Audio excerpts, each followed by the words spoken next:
नमस्कार दोस्तों, हमारे YouTube चैनल में आपका स्वागत है। आज की जो कहानी है वह बड़ी ही प्रेरणादायक कहानी है। इस कहानी को पूरी सुने। यह कहानी बड़ी ज्ञानवर्धक है। एक बूढ़ी चिड़िया की यह कहानी है। एक समय की बात है। बूढ़ी चिड़िया और कौवा एक शिव मंदिर के बाहर बैठे हुए थे। रोज उनका उठना बैठना वहीं होता था और देवादिदेव महादेव की पूर्ण श्रद्धा से वे दोनों भक्ति किया करते थे। एक दिन बूढ़ी चिड़िया और कौवा दोनों बैठे हुए थे और बूढ़ी चिड़िया कौवा से कहती है कि हे बूढ़ी चिड़िया, भाग्य बड़ा है या बुद्धि? बूढ़ी चिड़िया से कौवा यह प्रश्न पूछता है। यह कहानी बड़ी प्रेरणादायक है। इस कहानी को पूरी सुने। इस कहानी को जो भी इंसान ध्यान से और गौर से सुनता है उसके जीवन में सभी पाप नष्ट हो जाते हैं। यह बड़ी पावन और पवित्र कहानी है। यह कहानी बहुत प्राचीन है, इसीलिए इस कहानी को ज़रूर सुने। बूढ़ी चिड़िया कौवे से कहती है कि आपके इन प्रश्नों के उत्तर आपको एक कहानी के माध्यम से मिलेंगे। बूढ़ी चिड़िया कहती है कि तुम शांत चित मन होकर के बैठ जाओ, मैं तुम्हें कहानी सुनाता हूँ। इस कहानी को आप गौर से सुनिए। आपके इस प्रश्न के उत्तर आपको इसी कहानी में मिलेंगे। कौवा कहता है कि ठीक है। कौवा शांतचित मन होकर के बैठ जाता है और अपने दोनों कानों को बूढ़ी चिड़िया की हर बात पर लगाता है और बड़े गौर से और बड़े ध्यान से इस कहानी को कौवा सुनता है। बूढ़ी चिड़िया कहानी शुरू करती है और बूढ़ी चिड़िया कहती है कि कौवा, प्राचीन समय की बात है। एक बार ब्रह्मा जी का दरबार लगा हुआ था। सभी देवतागण दरबार में बैठे हुए थे। भाग्य और बुद्धि भी वहीं थे। ब्रह्मा जी के दरबार में बैठे हुए बात करते करते भाग्य और बुद्धि की नोक झोंक शुरू हो जाती है। जब यह बहस काफ़ी बढ़ जाती है तो भाग्य कहता है कि जो काम मैं करता हूँ उसे यह बुद्धि नहीं कर सकती। बुद्धि बोली, मूर्ख मत बनो। जब मैं किसी का साथ छोड़ देती हूँ तो वह आदमी पागल हो जाता है, मृत्यु को प्राप्त हो जाता है। तुम कितना भी उसका साथ दे दो, लेकिन वह मेरे बिना कुछ नहीं कर सकता। भाग्य बोला, अरे मूर्ख बुद्धि, तुम नहीं जानती, जिसका साथ मैं छोड़ देता हूँ तुम कितना ही उसके साथ रहो, उसका भला कैसे हो सकता है? जब मैं यानी उसका भाग्य ही उसके साथ नहीं रहूँगा तो क्या वह भाग्यवान हो जाएगा या धनवान हो जाएगा? नहीं, ऐसा कदापि नहीं हो सकता। भगवान ब्रह्मा के दरबार में दोनों में ऐसे ही वाद विवाद बढ़ता गया। दोनों एक दूसरे से झगड़ने लगे। बुद्धि कहने लगी, मैं बड़ी हूँ और मैं ही श्रेष्ठ हूँ। भाग्य कहने लगा, नहीं, तुम मुझसे बड़ी कैसे हो सकती हो? मैं बड़ा हूँ, मैं ही श्रेष्ठ हूँ। तभी ब्रह्मदेव ने दोनों में ऐसे बहस होते हुए देखी और मन ही मन सोचा, भाग्य और बुद्धि दोनों महान देवता हैं। दोनों इस दुनिया के शक्तिशाली और प्रभावशाली देव हैं और यह दोनों आपस में इस तरह से झगड़ा कर रही हैं जो ठीक नहीं है। इनका फैसला तो मुझे ही करना होगा। ब्रह्मदेव ने बुद्धि और भाग्य से पूछा कि तुम दोनों झगड़ा क्यों कर रही हो?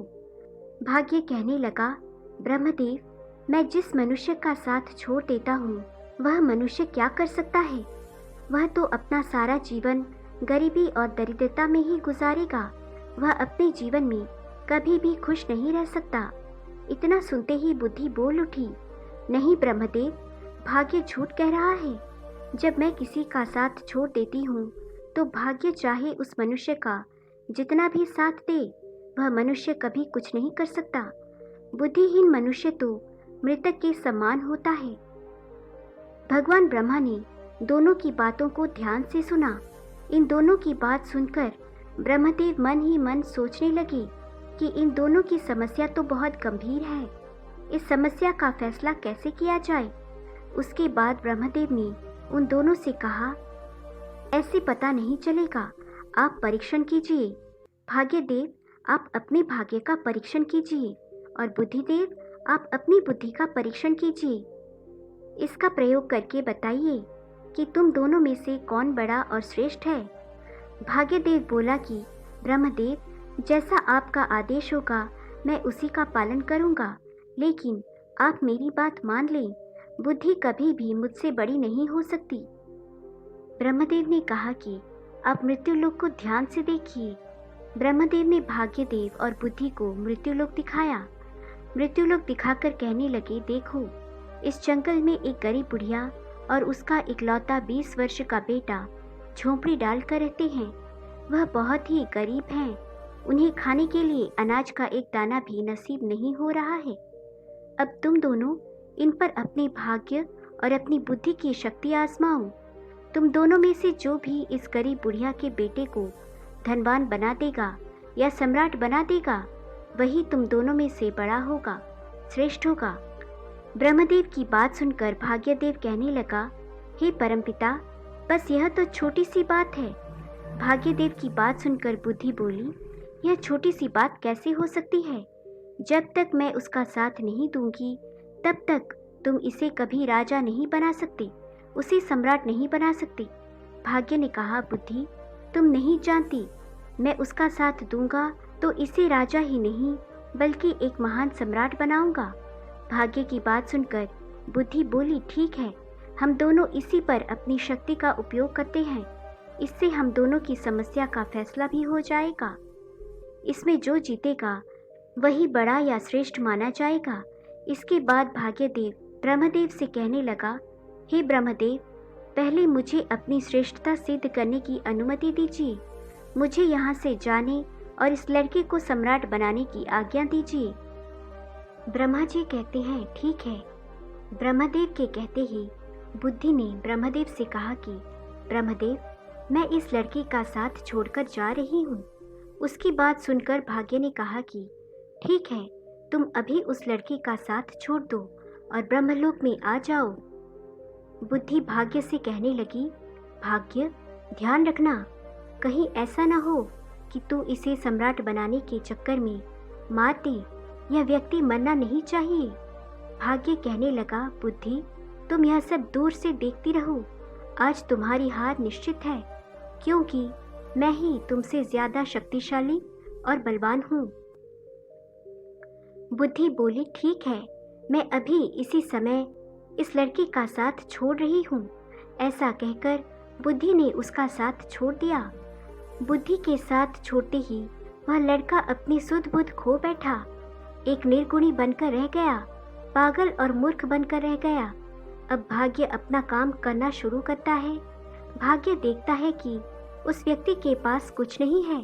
एक घास फूस की बनी हुई झोंपड़ी है और उसके पास केवल 3 बकरियां बंधी हुई हैं।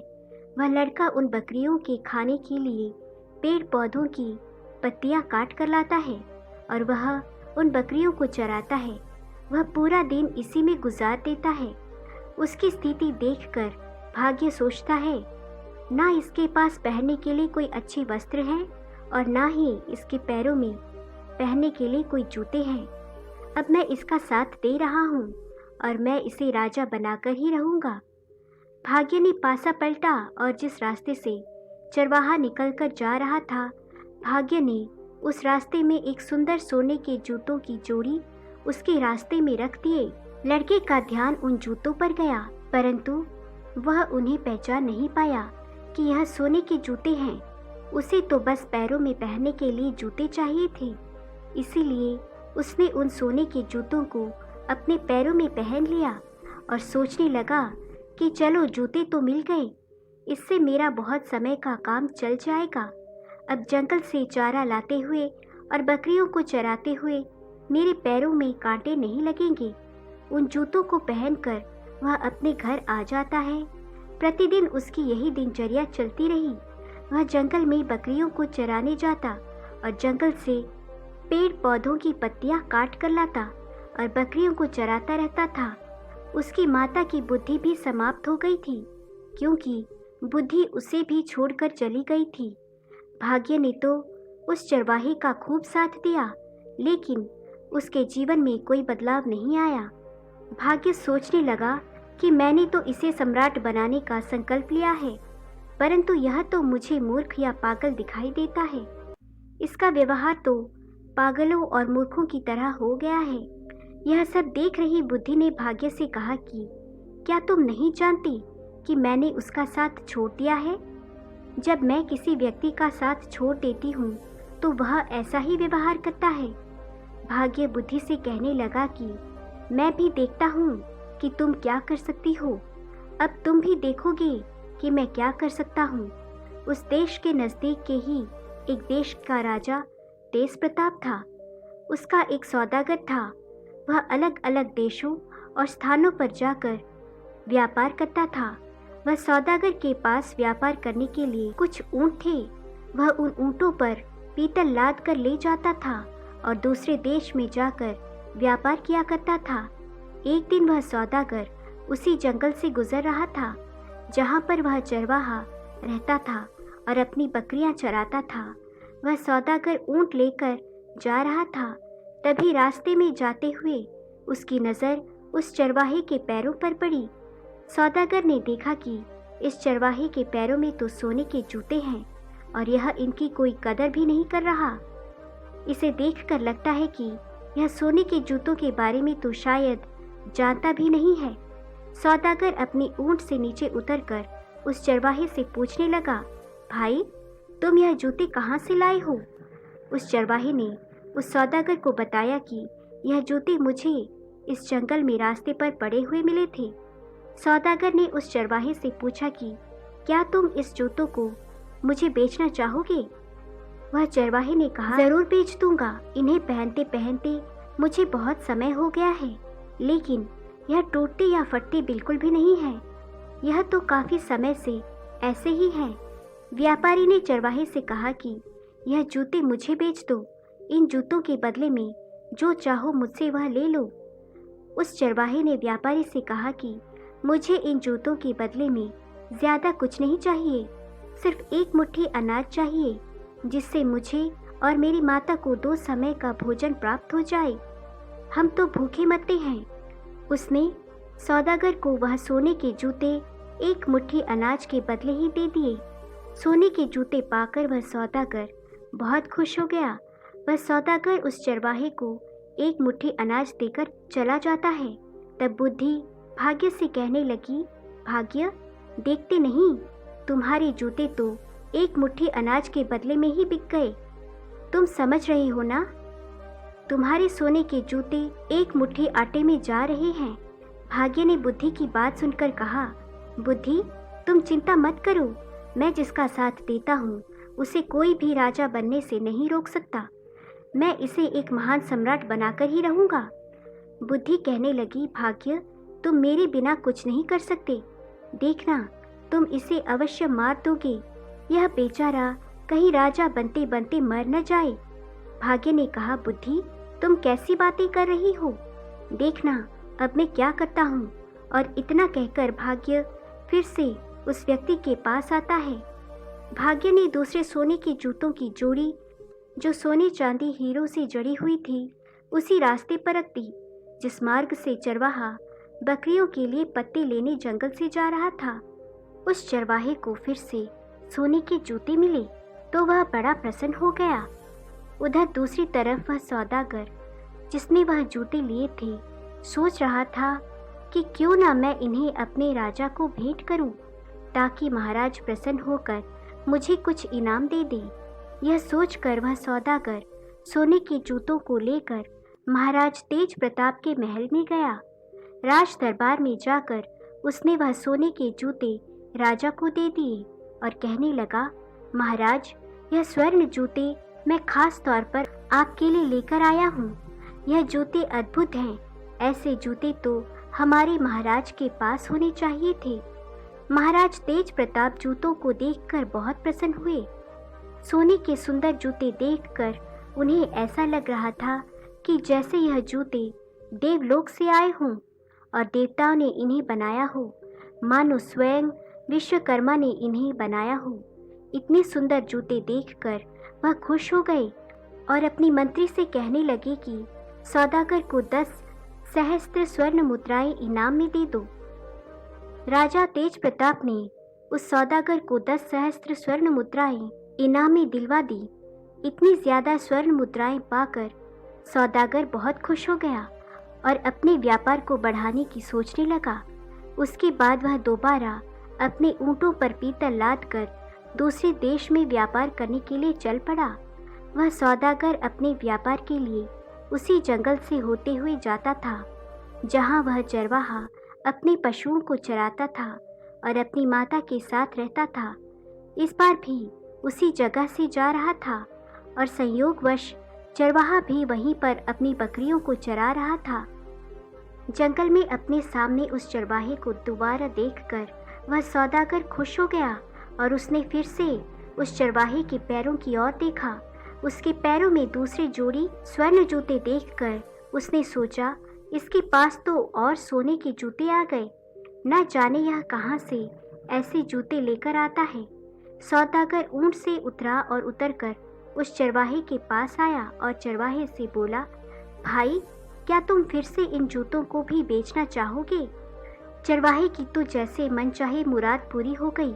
वह बोला, हाँ हाँ, ज़रूर बेच दूंगा, लेकिन इस बार आपको इसके बदले में मुझे 1 बोरी चने की देनी होगी।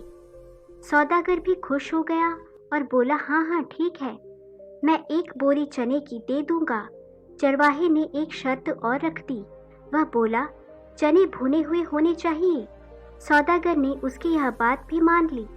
1 बोरी भुने हुए चने की उसे दे दी।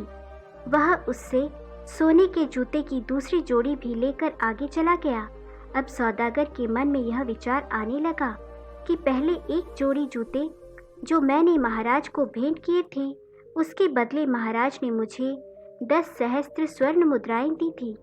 इस बार हो सकता है कि महाराज मुझे पिछली बार से भी ज़्यादा बड़ा इनाम दे दें। इनको भी महाराज की सेवा में लेकर जाता हूँ।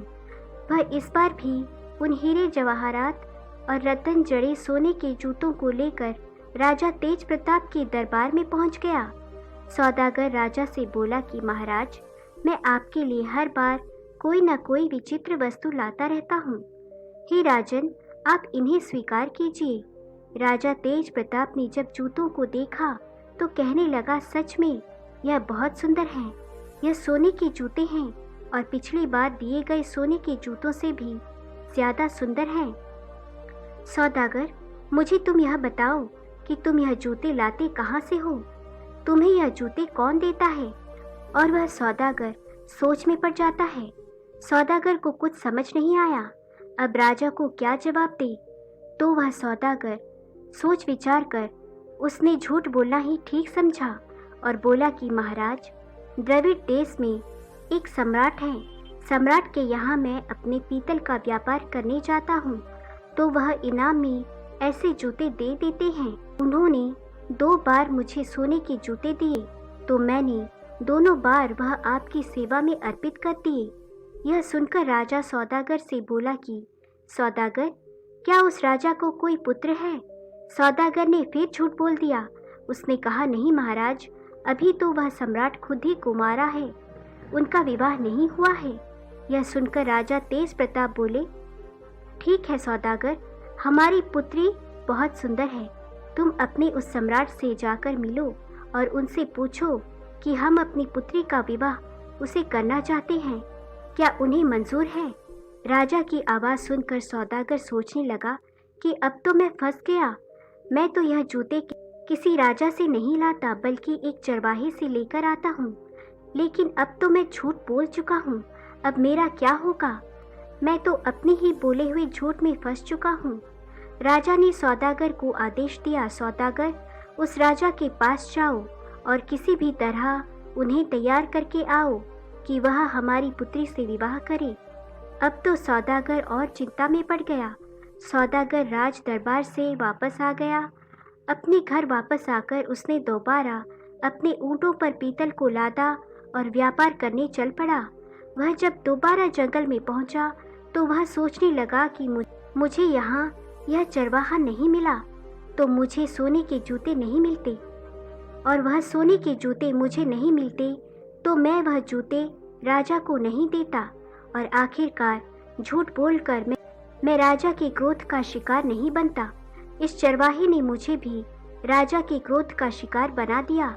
यदि चरवाहा मुझे ना मिलता तो मैं इस धर्म संकट में नहीं फंसता। इस चरवाहे ने मुझे बुरी तरह से फंसा दिया है। सोचते सोचते वह सौदागर उस चरवाहे की झोपड़ी पर जा पहुंचा। अपनी झोपड़ी पर सौदागर को आया देखकर बहुत खुश हो गया, क्योंकि वह सौदागर उसके खाने पीने की व्यवस्था करता था। कभी अनाज देता था, कभी चने देता था। उसका खाने पीने का गुजारा जूती बेचकर इसी सौदागर से पूरा होता था। इसीलिए चरवाहा उससे बहुत खुश था। चरवाहा उससे बोला, सौदागर आइए, आपका स्वागत है। सौदागर वही उसके घर पर ही रुक गया। उसने अपने ऊँटों से पीतल को उतारकर वहीं पर रख लिया। पीतल को वहाँ एक तरफ रखकर वह उस चरवाहे से बातें करने लगा। इस समय भाग्य उस चरवाहे का साथ दे रहा था। बातें करते करते चरवाहा पीतल के बोरे पर बैठ गया। जैसे ही वह पीतल के बोरे पर बैठा तो सभी बोरों में भरा हुआ पीतल सोने में बदल गया। चारों तरफ सोना जगमगा रहा था। यह देखकर उस सौदागर को यह विश्वास हो गया कि यह व्यक्ति या तो कोई जादूगर है या ईश्वर का कोई बहुत बड़ा भक्त है। इस पर ईश्वर की कृपा है। अब सौदागर अपने बोले हुए झूठ के जाल में और फंसता जा रहा था। सौदागर के मन में विचार आया कि मेरे पास धन की कमी नहीं है। मैं ऐसा करता हूँ कि इस चरवाहे को ही राजा बना देता हूँ, सम्राट घोषित कर देता हूँ। उसने सोचा कि मेरे पास तो धन और सोने की कोई कमी नहीं है। मैं इसके लिए यहाँ जंगल में बहुत बड़ा किला बना देता हूँ, दुर्ग बना देता हूँ। उस दुर्ग का मालिक इसे बना दूंगा और मैं उसकी मंत्री बन जाऊंगा। यहाँ के जो जागीरदार हैं, मैं उनसे बहुत सारी ज़मीन खरीद लूँगा। इस महीने के 2 महीने बाद राजा के पास आऊँगा और राजा को बता दूँगा यही सम्राट है। अब सौदागर षड्यंत्र रचने लगा। भाग्य अभी बुद्धि से कहने लगा कि बुद्धि, तुम देखती जाओ मैं क्या करता हूँ। देखना, यही सौदागर अब चरवाहे को सम्राट बनाएगा। बुद्धि ने फिर से भाग्य से कहा कि कहीं ऐसा न हो कि राजा बनते बनते यह मर जाए, क्योंकि इस समय इसके पास बुद्धि नहीं है।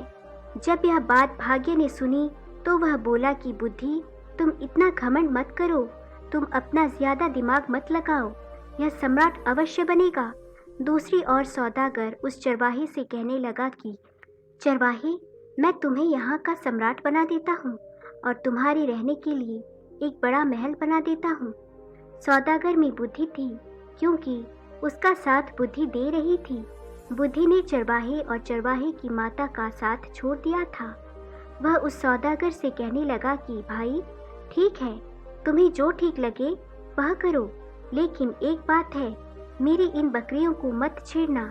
मैं इन अपनी बकरियों को हमेशा अपने पास ही रखूंगा। चरवाहे में बुद्धि तो थी ही नहीं। उसकी बात सुनकर सौदागर भी सोचने लगा कि यह व्यक्ति कितना बड़ा मूर्ख है। मैं इसे राजा बना रहा हूँ और इसे बकरियों की पड़ी है। यह कैसी बातें कर रहा है। फिर भी सौदागर बोला कि ठीक है। सौदागर को तो मन ही मन राजा का डर सता रहा था। राजा ने उसे कहा था कि तुम्हें उस सम्राट से पूछ कर आना है और मेरी लड़की का विवाह उसके साथ करवाना है। इसीलिए उस चरवाहे को सम्राट बनाने के चक्कर में सौदागर ने चरवाहे की बात पर ध्यान नहीं दिया। उसने किले की नींव करवा दी और किले को बनवाना शुरू कर दिया। जल्द ही उसने एक बहुत बड़ा, अच्छा, सुंदर और शानदार महल उस चरवाहे के लिए तैयार करवा दिया।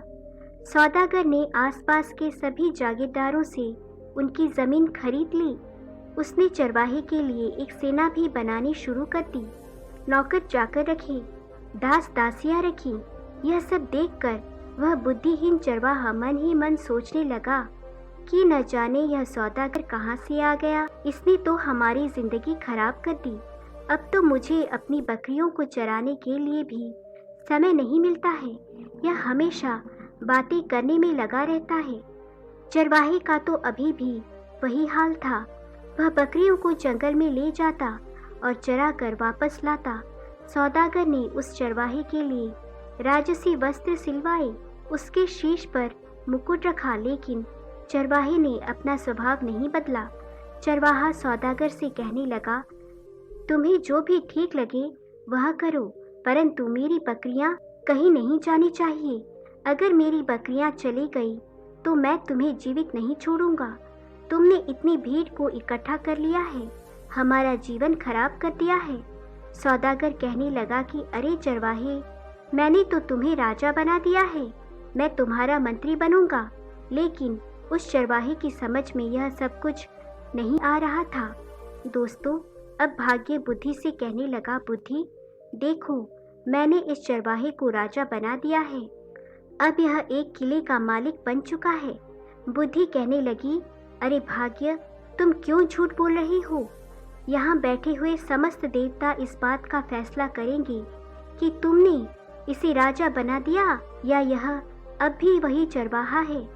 दोस्तों, अब ब्रह्मदेव कहने लगे कि भाग्य, इस चरवाहे में तो अभी तक कोई परिवर्तन नहीं हुआ है, यह तो अभी भी वही चरवाहे का चरवाहा है, अभी तुम जीते नहीं हो।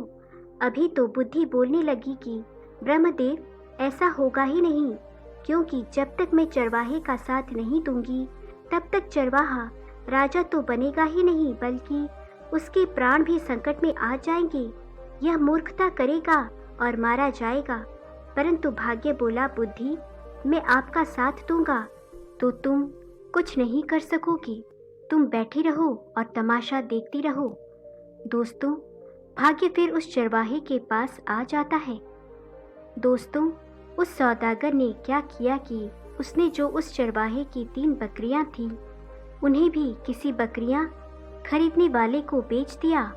जैसे ही उस चरवाहे को अपनी बकरियों के बिकने का पता चला तो वह जोर जोर से चिल्लाने लगा, रोने लगा। जब उसके सैनिकों ने, बकरियों और अन्य लोगों ने देखा कि राजा तो ऐसा कर रहा है, तो उन्हें लगा कि शायद राजा पागल हो गया है। अब सौदागर ने उस चरवाहे को समझाया कि तुम ऐसी मूर्खता क्यों कर रहे हो, यह तो 3 बकरियां थीं, मैं तुम्हें ऐसी बहुत सारी बकरियां दिलवा दूंगा। सौदागर की यह बात सुनकर चरवाहा मान जाता है और वह चरवाहा सौदागर के पीछे पड़ गया कि चलिए, मुझे आज ही बकरियां खरीद कर दीजिए। सौदागर उस चरवाहे से कहने लगा, देखो भाई, अब तुम सम्राट बन गए हो, राजा बन गए हो, तुम ऐसी छोटी छोटी बातें क्यों करते हो? बच्चों जैसी बातें मत करो, मैं तुम्हारा विवाह करवाऊंगा। अपनी माता से पूछो, अपने यहाँ के राजा तेज प्रताप, उनकी पुत्री बहुत ही सुंदर है, उनसे तुम्हारी शादी करवाऊंगा। लेकिन चरवाहे में तो बुद्धि ही नहीं थी। वह सौदागर से कहने लगा, तुम मेरा विवाह क्यों करवाओगे? और उसकी माता भी कहने लगी, अब विवाह से क्या होगा, हमारी जिंदगी को तो तूने खराब कर दिया है, तुमने हमें इतनी भीड़ भाड़ में लाकर पटक दिया है। कहाँ हम इतनी शांति से रहते थे, अपनी बकरियां चराते थे और अपनी झोंपड़ी में मजे से रहते थे। अब सौदागर सोचने लगा कि लगता है यह दोनों माँ बेटा पागल हैं, अब मैं क्या करूं? ऊपर से उसे महाराज तेज प्रताप का डर सता रहा था। उसके मन में यही विचार आ रहा था कि इतनी सहायता तो मुझे करनी ही पड़ेगी। दोस्तों, तब तक 6 महीने का समय पूरा हो गया। अब सौदागर अपने देश में महाराज तेज प्रताप के पास पहुंचा। महाराज से कहने लगा कि महाराज, अब आप अपने नाई को भेज दीजिए, मैंने अपने सम्राट को मना लिया है, वह आपकी लड़की से शादी करने के लिए तैयार हैं। दोस्तों, यह सुनकर राजा प्रताप ने नाई और ब्राह्मण को बुलाया और उन दोनों को सौदागर के साथ सम्राट के पास भेज दिया। सौदागर उन दोनों को लेकर चल पड़ा और वह उनको चरवाहे के महल में लेकर आया। उसने चरवाहे को राजसी वस्त्र पहनाए। चरवाहा सौदागर से कहने लगा कि यह तुम क्या कर रहे हो, ऐसे भी कहीं विवाह होते हैं? सौदागर बोला कि अब तुम चुप रहना, अब बिल्कुल भी मत बोलना, नहीं तो महाराज तेज प्रताप तुम्हें और मुझे दोनों को फांसी की सजा दे देंगे। इस बात का ध्यान रखना कि अब तुम्हें बोलना नहीं है। सौदागर के मुंह से फांसी की बात सुनकर चरवाहा बुरी तरह से डर जाता है और उसकी बात मान जाता है। राजा के नाई और ब्राह्मण उसकी सगाई कर देते हैं और शुभ मुहूर्त देखकर विवाह का दिन तय करके उसे बोल देते हैं कि आपको इस दिन बारात लेकर महल में आना है। इसके बाद नाई और ब्राह्मण वापस अपने देश को लौट जाते हैं। उनके महल में पहुंचने के बाद राजा ने उनसे पूछा कि सम्राट कैसा है? नाई और ब्राह्मण बोले कि महाराज, उसके पास तो किसी चीज़ की कमी नहीं है, बहुत सारा सेना है, खजाने भरे पड़े हैं, वह तो बहुत ही महान राजा दिखाई पड़ता है। उसकी बात सुनकर राजा तेज प्रताप भी बड़े प्रसन्न हुए। दोस्तों, अब तो राजा तेज प्रताप भी शादी की तैयारी शुरू कर दी थी। धीरे धीरे समय बीतता गया और विवाह का शुभ दिन नजदीक आ पहुंचा। विवाह के दिन सौदागर ने चरवाहे को खूब सजाया, दूल्हा बनाया और एक सुंदर रथ में बिठाकर उसकी बारात लेकर चल पड़ा। इधर सौदागर चरवाहे को शादी के लिए लेकर जा रहा था। उधर भाग्य बुद्धि से कहने लगा, देखो बुद्धि, अब मैं चरवाहे का विवाह भी राजा की पुत्री से करवा रहा हूँ। बुद्धि मुस्कुराकर बोली, भाग्य, बस देखते जाओ, तुमने अभी इसकी मृत्यु का षड्यंत्र रच दिया है। तुम्हें भी पछतावा होगा कि तुमने यह क्या कर दिया है। यह चरवाहा भी तुम्हारे जाल में फंस चुका है। तुम तो इसे राजा बनाने की बात कर रही हो। देखते जाओ, तुम्हारे कारण अब यह चरवाहा अपने प्राण खो देगा। भाग्य बोला कि बुद्धि, जब मैं उसका साथ दे रहा हूँ तो तुम क्यों परेशान हो रही हो? बस तुम देखती रहो कि मैं क्या करता हूँ। कुछ दिन का सफर तय करने के बाद चरवाहे की बारात राजा तेज प्रताप के यहाँ पहुँच जाती है। जब राजा ने देखा कि बारात पहुँच चुकी है, अपने मंत्रियों के साथ ढेर सारे उपहार लेकर बारात का स्वागत करने के लिए नगर के द्वार की ओर चल पड़ा। दूसरी ओर जब चरवाहे ने देखा कि सामने से ढाल तलवार लेकर कोई राजा सेना के साथ आ रहा है, तो वह बुरी तरह से डर गया और वह अपनी रथ से उतरकर भागने लगा।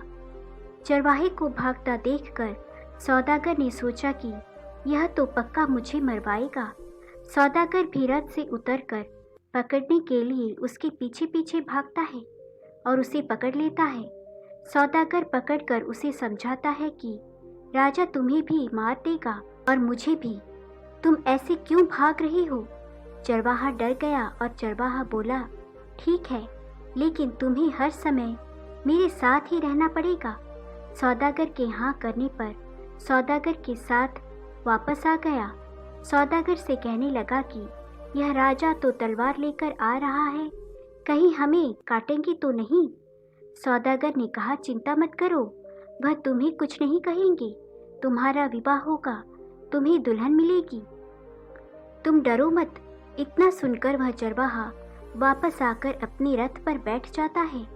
राजा ने देखा चरवाहा बना राजा देखने में तो बहुत सुंदर था। उसने बारात का स्वागत किया। अपने कहे अनुसार सौदागर हर जगह उसके साथ साथ जा रहा था। जब मंडप में जाने का समय हुआ तो सौदागर धर्म संकट में फंस गया कि वहाँ भी उसे साथ ही जाना पड़ रहा था। वह मंडप में पीछे बैठ गया। राजा तेज प्रताप कहने लगे, सौदागर, तुम इसके साथ साथ क्यों रहते हो? तो सौदागर बोला कि महाराज, मैं इनका मंत्री हूँ, इन्होंने मुझे अपना मंत्री बनाया है। राजा ने अपनी पुत्री का विवाह उस चरवाहे के साथ कर दिया। इस तरह राजा ने निश्चित दिन अपनी पुत्री का विवाह उस चरवाहे से कर दिया।